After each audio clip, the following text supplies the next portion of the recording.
Welcome to part 2 in our series on the Bible and homosexuality. In this part of the series, I want to look at what the Apostle Paul has to say about homosexuality in the New Testament. He has some of the most direct teaching on the subject, and so it's going to be of great benefit for us. Before we do that, though, I want to take one video to look at Paul's background. By that, I mean the teaching of the Old Testament. Paul was a student of the Old Testament, and the writings of the Old Testament would have given him a framework for understanding everything, particularly homosexuality. And one of the first stories, really the first story where God deals directly with homosexuality is found in Genesis 18 through 19. In Genesis 18, we find that God is going to bring punishment onto the cities of Sodom and Gomorrah and destroy them. And chapter 19 shows us why, what kind of sins they were involved in. What happens is two angels come to the city, just disguised as regular men, and they stay with Lot, who is the nephew of Abraham. It says that, but before they lay down, the men of the city, the men of Sodom, both young and old, all the people to the last man, surrounded the house. And they called to Lot, "Where are the men who came to you tonight? Bring them out to us, that we may know them."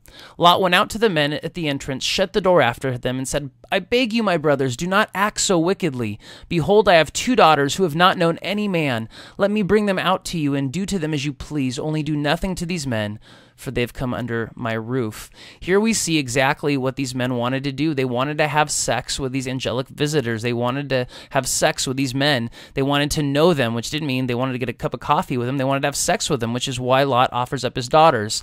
And by the way, Lot is not a guy of great character, but the focus here is on showing us why Sodom, and by contrast, and by inclusion, Gomorrah, were deserving of divine judgment. It's partly because they engaged in homosexual actions, other sins as well, but this one is pointed out to us in the story. Jude 7 tells us that the men of Sodom and Gomorrah, which likewise indulged in sexual immorality, and they pursued unnatural desire, and so they were punished by God. The men of Sodom and Gomorrah were punished for giving into unnatural desire, homosexuality. The other passage, or 2 passages that would have been strong in Paul's mind, are what we call the holiness code, the laws that God gave to govern his people's lives. Leviticus 18:22 and 20:13 speak specifically to homosexuality. Chapter 18 says, "You shall not lie with a male as with a woman. It is an abomination." Chapter 20 says, "If a man lies with a male as with a woman, both of them have committed an abomination. They shall surely be put to death. Their blood is upon them." In Leviticus, we see that homosexuality is condemned in the strongest terms possible. Now, some people say this may be just referring to Canaanite temple prostitution, that the abomination isn't so much the act of homosexuality, but it's homosexual acts done in idol worship to someone other than God. Could this be what this refers to in Leviticus 18 and Leviticus 20?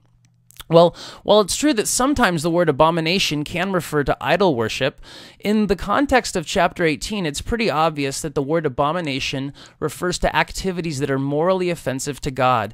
Because in the same chapter describing homosexuality as an abomination, we also see that incest, adultery, and bestiality are all called an abomination to God. And clearly, those are not just a sin because they're involved in some sort of temple idol worship ritual. They are a sin because they're offensive to God, just as they are, not having anything to do with whether or not they are tied to some sort of religious activity. Incest, adultery, bestiality are always wrong and are always sinful.